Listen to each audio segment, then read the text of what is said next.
ბიძინა ივანიშვილი საჯაროდ ბანკ ქართულსგან დისტანცირებას და ამ გზით სანქციებისგან თავის არიდებას ცდილობს. ბანკი ქართულ ტევ პირველს უჩივის, ბანკი ტელეკომპანიას ცილის წამებას აბრალებს და მოითხოვს უარყოს მის მიერ გაკეთებული განცხადებები. მათ შორის ფრაზა ბიძინა ივანიშვილის ბანკი. იურისტების განმარტებით სიტყვისა და გამოხატვის თავისუფლების შესახებ კანონი ცილის წამებად მიიჩნევს მხოლოდ სახელის გამტეხ არსებითად მცდარი ცნობების გავრცელებას. ეს სარჩელი კი მათი შეფასებით აჩვენებს, რომ სიტყვები ბიძინა ივანიშვილის ბანკი მათთვის შეურაცხმყოფელი რეპუტაციის შემღალავი და სახელის გამტეხია.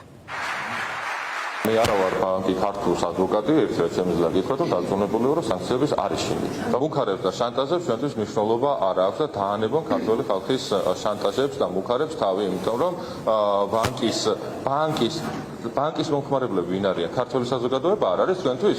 თუ თქვენთვის ადამიანები არ არიან, ცოტა დავფიქრდეთ, როდესაც ვლაპარაკობთ ქართულ ხალხთან დაკავშირებით და ელემენტარულად ერთხელ მაინც ვიფიქროთ, რომ ქართული ხალხის დასანქცირებაზე და მუქარაზე, როდესაც იქნება საქმე, ქართველი თუ ხარ შიგნით გულში სადღაც იუტისოდენაც, ან აი ძილის წინ ის მომენტი ერთი წამი როდესაც არსებობს, რომ საკუთარ თავთან მარტო როდესაც შევიდეთ, მაშინ მაინც გაგიჩნდეთ, რომ ადამიანებს და თქვენი თანამოქალაქეების წინააღმდეგ რომ იღებენ გადაწყვეტილებას ან შანტაჟს რომ გამოიყენებენ, დაფიქრდით, რომ თქვენს ქართველი ხართ. თქვენი სცენარი სხვა რამეს გულისხმობს.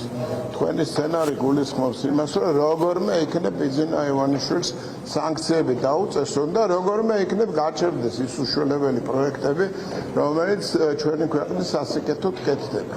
ამ რაკურსით განიხილავთ ყველაფერს და რაც შეეხება რეალობას, რაც არის, ამასთან დაკავშირებით მე დარწმუნებული ვარ, რომ ქართულ ბანკს სწორი პოზიცია აქვს და თუ არა აქვს სწორი, აი ამასაც დავინახავთ უახლოეს მომავალში და თქვენი სცენარები ცნობილია, ეს არის ბნელი, მზაკრული გეგმა, რომელიც მიმართულია არა ბიძინა ივანიშვილის, მხოლოდ ან საქართველოს ხელისუფლების საწინააღმდეგოდ, არამედ როგორმე საქართველოს დასაზიანებლად იქნებ დესტაბილიზაცია განვითარდეს ქვეყანაში და როგორმე კუბილიუსის გეგმაში აღმოჩნდეს საქართველო ჩართული. თავისთავად აბსურდული და სასაცილოა ის, რომ ივანიშვილი ცდილობს გაემიჯნოს ქართულ ბანკს, რომელიც პირდაპირ დაკავშირებულია მის სახელთან და გვართან, ზოგადად მის საქმიანობასთან და ეს რაზეც შეიძლება მიუთითებდეს არის ის, რომ ის შესაძლოა უკვე გრძნობს იმას და რეალურად არსებობს ხო საშიშროება იმის თუ რამდენად მძიმე იქნება და არის უკვე ის სანქციების პოლიტიკა, რაც მის წინააღმდეგ იქნა გამოყენებული მაგალითისთვის ამერიკის შეერთებული შტატების სახელმწიფო დეპარტამენტის მხრიდან და ჩვენ ვხედავთ ყოველდღიურად როგორ